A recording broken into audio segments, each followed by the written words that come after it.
Walang napakagandang buhay sa mundo, kundi yung ang tiwala mo'y nasa Diyos. Lagi kang may pag-asa. Lagi kang hindi nawawalan ng malalapitan sapagkat ang pag-asa mo'y ang Panginoon. Kahit na ikaw ay mahirap lang, maganda yung mabuhay na may pag-asa at ang tunay na pag-asa ay nasa salita ng Diyos, mga kapatid. Sapagkat hindi liko ang Diyos para kalimutan yung ating ginagawa. Kaya kahit kaaway natin ang ating inibig, may ganti sa Diyos yun eh. Kaya huwag kayong manghihinayang gumawa ng mabuti. Kahit na yung ginawa niyong mabuti, hindi na-appreciate, hindi kinilala nung ginawan mong mabuti. Hindi siya tumanaw sa iyo ng utang na loob. Huwag kayong malulungkot kasi pag hindi nila ginantihan ng kabutihan, ang Diyos ang gaganti sa atin ng mas maraming ganti. Pakinggan nyo sa 6:7 ng Efeso. Maglingkod na may mabuting kalooban, nagaya ng sa Panginoon at hindi sa mga tao. Yamang napag-aalaman na anumang mabuting bagay na gawin ng bawat isa ay gayon din ang muling tatanggapin niya sa Panginoon, maging alipin o laya. Ayon, mapapag-alaman ng wika na alinmang mabuting bagay na gawin ng bawat isa. Ano man yung ginawa nating mabuti, gayon din ang muling tatanggapin natin sa Panginoon. Merong bayad yan sa Diyos, kapatid.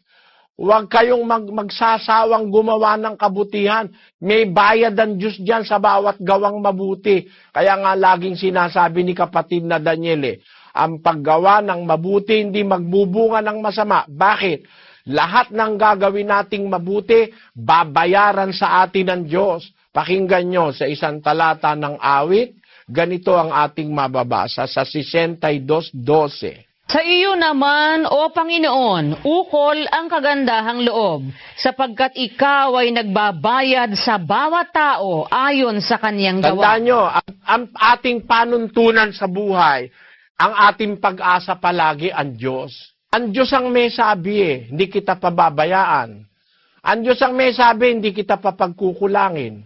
Siya rin ang may sabi, babayaran niya.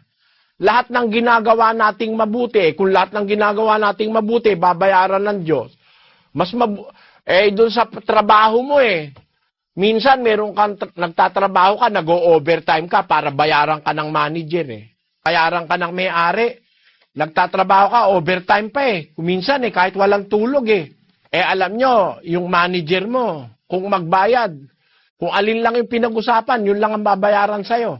Ang Diyos kung magbayad, mahigit Mahigit sa usapan ang bayad ng Diyos. Ganun po siya. Pag nakita niyan tapat ka, higit pa sa inaasahan mo, ibabayad niya sa'yo. Sabi niya, magbabayad siya. Ang Diyos, hindi po nalulugi ang kumpanya yung kumpanya mo, pag nalugi, wala nang pambayad sa'yo Pero ang Diyos, walang lugi.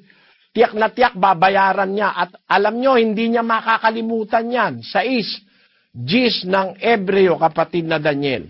Sapagkat ang Diyos ay hindi liko upang limutin ang inyong gawa at ang pag-ibig na inyong ipinakita sa kaniyang pangalan, sa inyong paglilingkod sa mga banal, at hanggang ngayon nagsisipaglingkod kayo. Ayon, ang Diyos ay hindi liko upang makalimutan niya ang inyong mga gawa at ang pag-ibig na ipinakita niyo sa kanyang pangalan. Hindi po nakakalimutan Diyos, nakalista lahat yung ginagawa nating kabutihan. At yung kabutihan ginawa natin, tatanggapin natin uli sa Diyos yun. Matuto tayong makisama sa kaaway, makisama sa kaibigan, sa kapitbahay, sa kaopisina, matuto tayong makisama sa katrabaho natin, ipakita nating iba ang ating natuklasan. Nakita natin ang tunay na Diyos at ang kanyang aral, at makikita nyo darating ang araw, mahihikayat natin sila, makakaisa natin sila sa paglilingkod sa Diyos.